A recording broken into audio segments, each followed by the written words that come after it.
We've arrived at the I-N tulip, irresistible grace. That doctrine teaches that when God decides to say something, they can't say no. This grace is so powerful, so effective that it overcomes all resistance. It's an appealing concept, grace as spiritual gravity. But here's an honest question. If grace cannot be resisted, why do so many people still resist God? Why does Jesus weep over a city that would not come?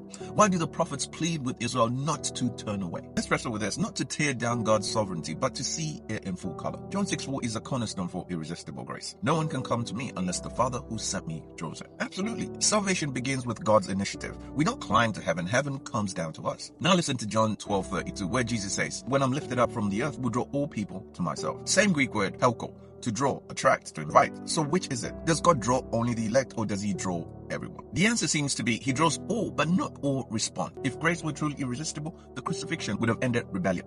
But it didn't. Grace calls, but hearts can still say no. Take Israel's story. God says in Exodus 19:4, you yourselves have seen what I did to Egypt, and how I carried you on eagle's wings and brought you to myself. That's divine drawing in action, visible, powerful, undeniable. And still, they made a golden calf. They grumbled, they doubted, they rebelled.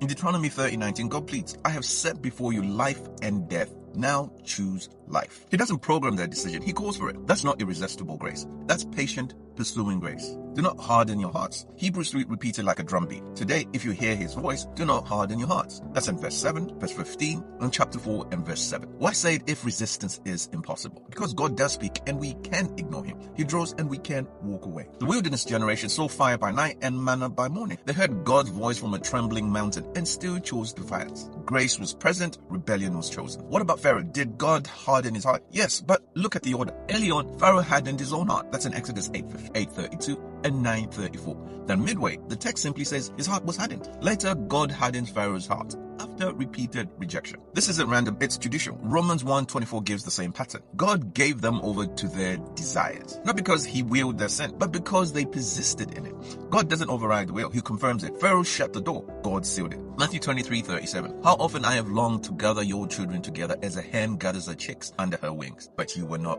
willing. Let that sink in. You were not willing. This is not a savior capable of persuading. It's a savior who won't coerce. Irresistible grace? Not here. What we see is resisted love, not failed power.